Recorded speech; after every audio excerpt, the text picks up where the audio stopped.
Karadeniz. Masmavi sular altında milyonlarca yıldır uyuyan bir sır saklıyor. 150 metrenin altında suyun rengi değişir. Hayat durur. Burası dünyanın en büyük doğal zaman kapsülüdür. Oksijenin yokluğu sayesinde ahşaplar çürümez, ipler erimez, tarih olduğu gibi donar. Güvertesinde duran kargo tıpkı yüzyıllar önceki gibi keşfedilmeyi bekler. Altınlar, ipekler, imparatorlukların tüm ticari servetleri. Ancak bu hazineye ulaşmak, hukuki bir krizin ve diplomatik bir savaşın fitilini ateşlemek demektir. Bu 3000 yıllık devasa sualtı müzesi hangi ülkenin mirası ve tüm bu servet Türkiye'nin karasularında mı yatıyor? Karadeniz, yeryüzündeki hiçbir denize benzemez. Yapısı onu dev bir zaman kapsülüne dönüştürmüştür. Yaklaşık 150 metreden sonra suyun yoğunluğu artar ve oksijen seviyesi sıfıra iner. Buraya anoksik bölge denir. Oksijensiz ortam, bakterilerin ve mikroorganizmaların yaşamasını engeller. Bu da çürümeyi durdurur. Bu katman, Karadeniz'e batan her şeyi, ahşap gemi gövdesinden iplere, hatta tayfaların kişisel eşyalarına kadar bozulmadan korumuştur. Gemiler bu derinlikte sanki dün batmış gibi yelken direkleri, dümenleri ve amforalarıyla ayakta kalmıştır. Bu durum, arkeoloji için bir mucizedir. Tipik okyanus batıklarında ahşap binlerce yılda yok olurken Karadeniz'de tarih donmuştur. Bilim insanları bu katmanın oluşumunu yaklaşık 7500 yıl önce yaşanan büyük bir su baskınına bağlıyor. Yani burası, savaş gemilerinden Roma ticaret teknelerine kadar her türlü deniz taşıtının son durağıdır.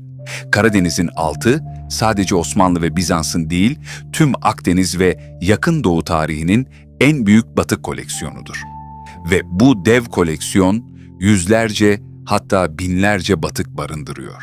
Karadeniz'in en değerli hazineleri Ceneviz, Bizans ve Osmanlı imparatorluklarının ticaret yollarından geliyor. Cenevizliler, bu denizde baharat, ipek ve altın karşılığında köle ticareti de dahil olmak üzere büyük bir serveti hareket ettiriyordu. Özellikle Kırım'dan İtalya'ya giden Ceneviz gemileri en zengin batıklar arasındadır. Bu batıklarda gemi enkazlarıyla birlikte yüzlerce yıllık altın sikkeler, nadir cam eşyalar ve işlemeli ipek kumaşlar bulunmuştur. Bir Ceneviz batığında bulunan tek bir amfora, Bizans İmparatorluğu'nun ticaret rotaları hakkında eşsiz bilgiler sunabilir. Osmanlı dönemi batıkları ise daha çok savaş ve lojistik odaklıdır. Bu gemilerde toplar, silahlar ve İstanbul'a erzak taşıyan devasa kargo ambarları keşfedildi.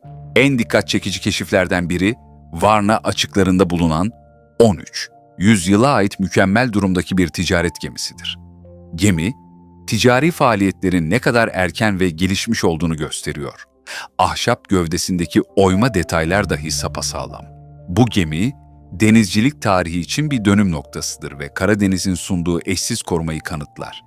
Bazı batıklar o kadar iyi korunmuş durumdadır ki, güvertesindeki mürettebatın kişisel eşyaları bile yerli yerinde durur. Bizans batıklarında ise genellikle dini ikonalar, seramikler ve dönemin Bizans donanmasına ait detaylar öne çıkar. Bu batıklar sadece birer hazine değil, aynı zamanda Bizans'ın son günlerinde Karadeniz ticaretindeki hakimiyetini yansıtan birer kayıttır. Karadeniz, adeta sular altında kalmış bir imparatorluklar mezarlığıdır. Bu karanlık ve tehlikeli derinlikler, geleneksel dalış yöntemleriyle ulaşılamaz. Bu yüzden teknoloji hayati önem taşır. Batıkların haritalanmasında gelişmiş sonar ve yan tarama sonarı, side-scan sonar kullanılır.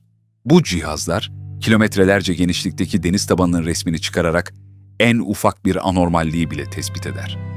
Keşifler yapıldıktan sonra devreye denizaltı robotları, yani ROV'lar, Remotely Operated Vehicle, girer.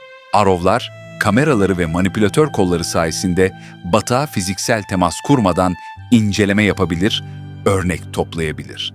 Black Sea Maritime Archaeology Project, Black Sea Map gibi uluslararası projeler, Karadeniz'de yüzlerce yeni batık keşfetti. Bu ekipler, Karadeniz'in Türk kıyılarına yakın bölgelerinde bugüne kadarki en eski ve en iyi korunmuş batıkları belgeledi. Türkiye'nin batık envanteri ise hızla genişlemeye devam ediyor. Su altı arkeoloji ekipleri sistematik taramalar yapıyor. Özellikle Sinop ve Amasra açıklarında Bizans dönemine ait önemli ticari batıklar keşfedildi. Her bir keşif, antik dönemden kalma ticaret ağlarına, denizcilik mimarisine ve gemi yapım tekniklerine dair benzersiz bilgiler sunar.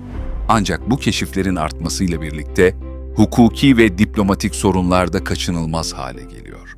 Karadeniz'in batıkları kimin olacak? Bu soru, uluslararası hukukun en karmaşık alanlarından biridir. Bir batık, bir ülkenin karasuları içinde bulunuyorsa, mülkiyet genellikle o ülkeye aittir. Ancak Karadeniz'in büyük bir kısmı uluslararası sulardır. Burada bulunan batıklar, genellikle ilk bulan ülkeye veya köken ülkeye hak iddia etme şansı tanır. Türkiye'nin Karadeniz'deki münhasır ekonomik bölgesi MEB içinde bulunan batıklar, Türkiye'nin denetimi altındadır. Ancak bu durum Rusya, Bulgaristan, Gürcistan ve Romanya gibi diğer kıyı ülkeleriyle diplomatik gerilim yaratabilir. Örneğin bir Ceneviz gemisi uluslararası sularda bulunursa, İtalya veya geminin battığı kıyı ülkesi hak talep edebilir. Karadeniz'in Soğuk Savaş döneminden kalma askeri batıkları da ayrı bir gizemdir. Bu batıklar askeri sırları da barındırır. Hazine avcıları bu hukuki boşlukları kullanarak batıklardan yasa dışı yollarla eser çıkarmaya çalışmaktadır.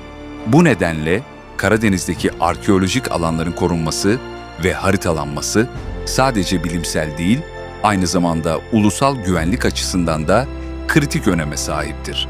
Karadeniz, hem tarihi koruyan hem de onu paylaşma konusunda uluslararası bir çatışma potansiyeli taşıyan bir alan. Bu sırlar, yüzeyin gürültüsünden uzakta, derinlerde bir sonraki büyük keşfi bekliyor. Truva'dan sonra Karadeniz'in dipsiz sularına daldık ve oksijensizliğin yarattığı tarih mucizesine şahit olduk. Yüzlerce gemi, binlerce yıllık servetiyle Karadeniz'in dibinde hangi ülkeye ait olacağı bilinmez bir şekilde bekliyor. Ama bizim serüvenimiz burada bitmiyor. Sıradaki videomuzda kralların servetlerini Dicle Nehri'nin taşkınlıklarından gizlediği 12.000 yıllık tarihiyle Hasankeyf'in yeraltı kasalarına gidiyoruz. Serinin hiçbir bölümünü kaçırmamak için hemen abone olmayı ve bildirimleri açmayı unutmayın. Anadolu'nun sırları devam ediyor.